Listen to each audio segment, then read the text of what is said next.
Hi everyone, it's Jennifer.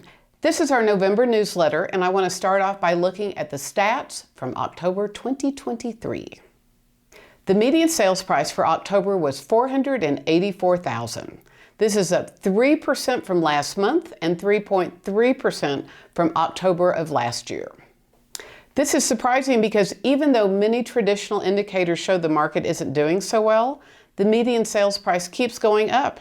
This is confusing to both us as realtors and economists. There are several theories about why this is happening. One reason is that there just aren't very many houses for sale. Another is that the cost of building materials has gone up, which makes new construction more expensive, and new prices have ripple effect into the residential real estate market as well. And finally, many homeowners just don't want to sell their houses for less than what their neighbors got back in the boom of 2021. I do think we're going to see prices come down as the level of inventory increases and buyers have more choices. I think we're going to see pressure on home sellers to reduce their asking prices or pay more in concessions.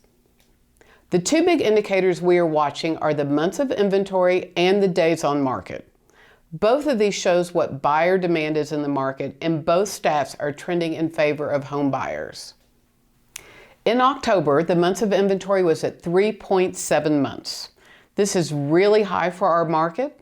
As a matter of fact, we haven't seen inventories this high since November 2015.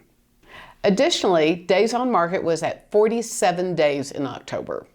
While this isn't horrible, it's not what we've gotten used to in the past 4 or 5 years. To put this in perspective, days on the market was in the teens max in 2021. So it's hard to look at those numbers and not expect to see the median sales price come down at some point.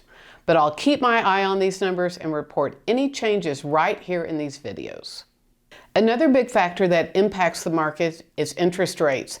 And in the Federal Reserve's efforts to slow inflation, we've seen historic interest rate hikes since March of 2022. In October, the average interest rate for a conventional loan was 7.5%. As we head into the holidays, it looks like the rate increases have stopped, and as we head into the spring market, we should expect to see the rates come down. We are keeping our fingers crossed. One of the trends that we are seeing is an increase in the amount of seller concessions that are being paid in order to make the transactions work. Seller concessions are paid for things like buyer's closing cost, interest rate buy-downs, and sometimes inspection items. In 2021, at the height of the seller's market, there were concessions, but many of those concessions were related to inspection items. Sellers wanted to just throw money at the inspection items to be handled after closing instead of taking care of it before closing. No matter what the condition of the market, we see about 40 to 50% of our transactions with some type of seller concession paid. Now what we have seen is the change in the amount of the concessions. In 2019, the average seller concession paid was $4,038. And in 2023, wait for it, it came up to $8,073. That's almost a 100% increase over 4 years. Once again, this is a stat I'm going to keep my eye on.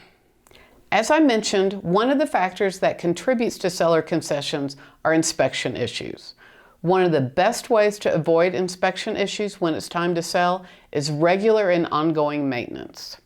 As we head into the winter months, it's important to address some important maintenance issues that make getting through the winter months easier. Let's start with your heating system. It's a good idea to have your furnace or your boiler inspected annually, cleaned and serviced as we head into these colder months. This helps avoid higher gas bills due to inefficient heating, as well as dangerous leaks like carbon monoxide and natural gas.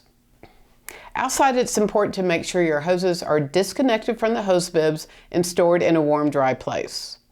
Also, you should have your sprinkler system winterized, and in some colder locations like Monument, the contractor should blow out the system with pressurized air to avoid any chance of leaks in the springtime. Another important safety measure is to check both smoke detectors and carbon monoxide detectors. Since we tend to stay inside more during these months, this helps make sure that you and your family are safe during the holiday season. We have a lot more maintenance tips and suggestions on our blog, and as always, if you don't want to do these things yourself, you can use our Springs Homes app to find recommended vendors to take care of these items. So that wraps up our November newsletter. So we wish you a very happy Thanksgiving, and if you're looking for things to do through the holidays, just visit our blog at springshomes.com.